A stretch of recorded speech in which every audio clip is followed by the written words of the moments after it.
बातमी अंबरनाथमधून आहे। अंबरनाथमध्ये शिवसेना आणि काँग्रेसचे कार्यकर्ते आमने सामने आले। शिवसेनेकडून काँग्रेसवरती बोगस मतदानाचा आरोप करण्यात आलाय। Ambernath Chinchpada father Agnel school परिसरामध्ये हा तणाव निर्माण झालाय।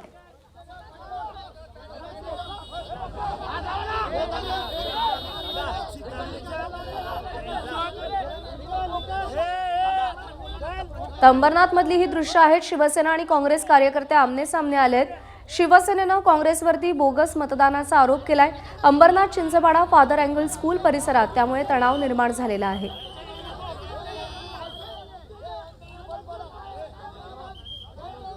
बोगस मतदान केल्याचा आरोप या ठिकाणी करण्यात आलेला आहे। काही ठिकाणी काँग्रेसनं शिवसेनेवर आरोप केलाय, तर अंबरनाथमध्ये शिवसेनेनं काँग्रेसवरती बोगस मतदानाचा आरोप केलेला आहे। सुरेश काटे आपले प्रतिनिधी आपल्या सोबत आहेत। सुरेश, काँग्रेसवरती नेमके काय आरोप करण्यात आलेले आहेत आणि सध्या परिस्थिती काय नियंत्रणात आहे का? प्रज्ञा, आता पुन्हा एकदा दुसरा एक प्रकार जो आहे अंबरनाथ चिंचपाडा फादर अँगल स्कूलच्या परिसरामध्ये घडलेला आहे।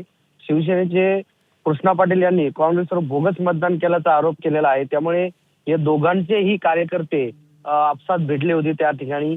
आता वातावरण जे आहे ते निवळलेलं जरी असलं तरी तणावपूर्ण शांतता त्या ठिकाणी आहे। पोलिसांचा मोठ्या प्रमाणात बंदोबस्त देखील त्या ठिकाणी आहे। त्यामुळे ह्या अंबरनाथची जी आजचं मतदान प्रक्रिया जी आहे ती खरं पाहिलं तर काल रात्रीपासूनच वादाच्या प्रक्रियेमध्ये आहे। कारण की अनेक ठिकाणी ईव्हीएम मशीन छेडछाड झाल्याचे आरोप केले, पैसे वाटण्याचे आरोप केले, सौम्य लाठीचार्ज देखील झालेला आहे।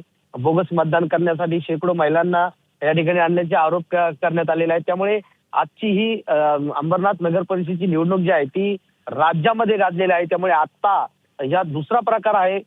या ठिकाणी आपसात दोन कार्यकर्ते, एकीकडे भाजप आणि शिवसेना आपसात लढली, तर दुसरीकडे आपण काँग्रेस आणि शिवसेना एकमेकांमध्ये भिडल्याचं आपल्याला पाहायला मिळालेलं आहे। प्रज्ञा, सुरेश, धन्यवाद दिलेल्या या सगळ्या माहितीसाठी। एबीपी माझा, उघडा डोळे बघा नीट।